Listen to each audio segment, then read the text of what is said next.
I don't know what the balance is for you. I'm finding it all the time for me, and it changes all the time for me. You know, how much do I need to plan as opposed to? I did a trip recently, and a friend of mine asked me what I was planning to do when I went there, and I said I have no plans. I said the person I'm going with knows a lot about the area anyway, so I don't need a plan. I'll just do whatever she's doing, or not when I get there. And that really freaked her out, that I could travel like that. I'm not saying this makes me that wonderful, it's just the way I tend to do things these days. I like the idea of just going and finding out rather than having a big, strong idea. Now, will I read a book occasionally and see, do I want to do this or that? Maybe, yeah. But when I get there, it may not be what I think it's going to be. And so, it just change based on the circumstances. But isn't projection and the tension it causes part of experience? Mm-hmm. Oh, absolutely. So is that the experience you want? Is that the best experience for you in a given moment, to be tense? Well, I would think we're looking to just experience, yeah. Not change it or... Right. You're absolutely right.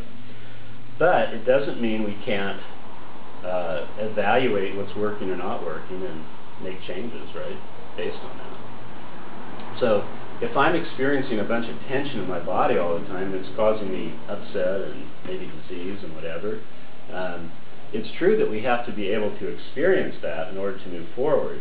But what if it's something that's there a lot? And what does that imply?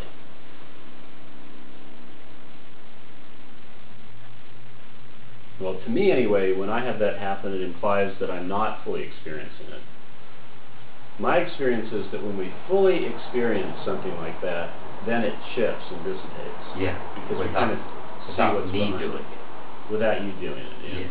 Without me messing with the experience. Right. But more putting my effort into experiencing. Yeah. You don't have to actively try and change it. Just experience what's going on, and it'll shift. Just by its very nature. Just like water flows, it'll shift.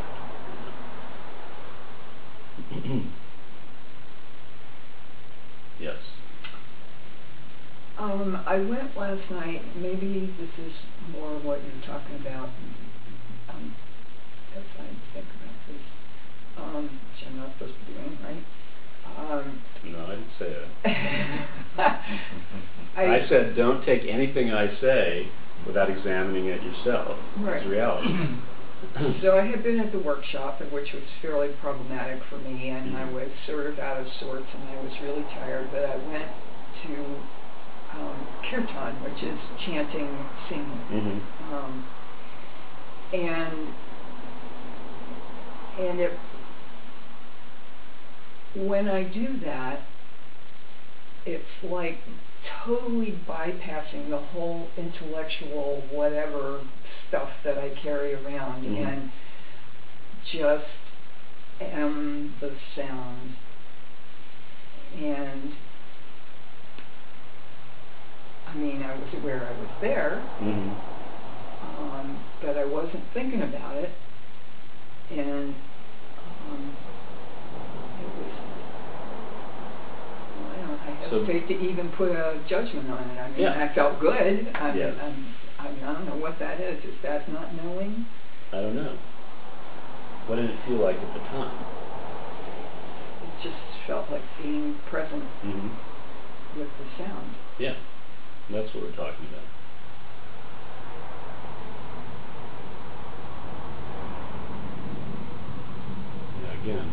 Again, we have to consult our own wisdom with this to determine, is this, so if that was me, I would look at that and I'd go, oh, this is a good practice for me.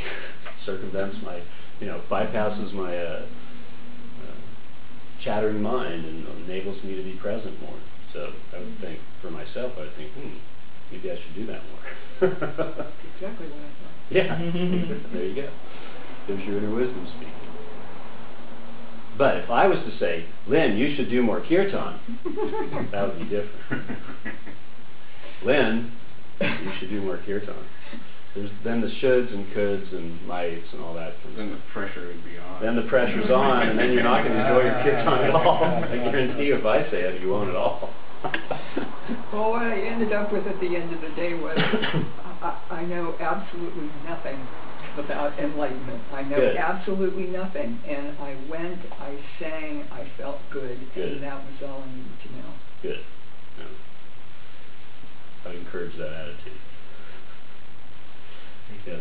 I haven't had an experience of my chattering mind driving me mad. Mm-hmm. And I experienced the chattering mind driving me mad. Mm-hmm. Like from back a little bit, just Good. experiencing it. And it's like, wow, look at that. Mm-hmm. Look at that chattering mind. And but from where I was looking from, there was like a freedom. Good. Yeah. Yeah. That's essential.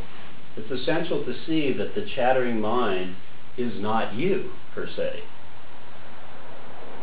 Because when it becomes a suffering piece is when we identify with that chattering mind and say, it's my chattering mind. If it's my chattering mind, then I have to do something about it. Then what am I going to do? It's chattering all the time. I can't stop it. But if we're able to get some perspective and just see, there's chattering, okay, there's chattering. It doesn't have to be my chattering mind. It can just be chattering going on, like it's chattering down the street. If you hear someone down the street yelling at another person, you don't say, I'm yelling at that person. You say, oh, people down the street are doing it. It's not a big deal if it's down the street, right? So it's a matter of what we identify with. When we identify with the chatter, just as you're saying, then it becomes an object of suffering for us. So that's great. That's an essential step in this whole process, is pulling away and getting perspective. Perspective is everything. Yes? I guess I'm still hung up on Robin's list, because I do that probably to a greater extent than Robin does. I wouldn't be so sure about that. I have an idea you have about him. Okay. We could have a contest. I think I'd lose. That's my problem. I don't do lists. I thought about it, and it occurs to me that the reason I do that is because I'm comfortable and I fear spontaneity.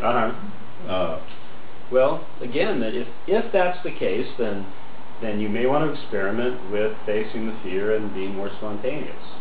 I would encourage you to do that as an experiment and see what happens. Because the fact that you see that is the important thing. The fact that you understand that.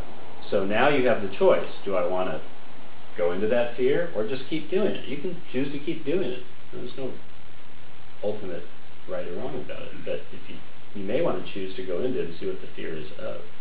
That's usually my personal tendency. When I have something like that come up, I always want to know, why is there fear when there's nothing to be really afraid of? No lions attacking me, no one's got a gun to my head. Why should I have fear right now? Be bold, leave that list at home. Just have plenty of money for gas. Yeah, they take you a little more gas. Anything else? What I hear in all of that is beginner's mind. Absolutely. Yeah, beginner's mind is just another way of saying, I don't know. If I can just be a beginner here today, and honestly I do feel that. I feel that in order to, that you don't really teach Zen. I've said this before, but it's really true. There's really no such thing as a Zen teacher. There's just someone sitting up here playing that role temporarily. But to delude other people into thinking there's teaching going on. Because you wouldn't come here if you didn't think there was some teaching going on, right?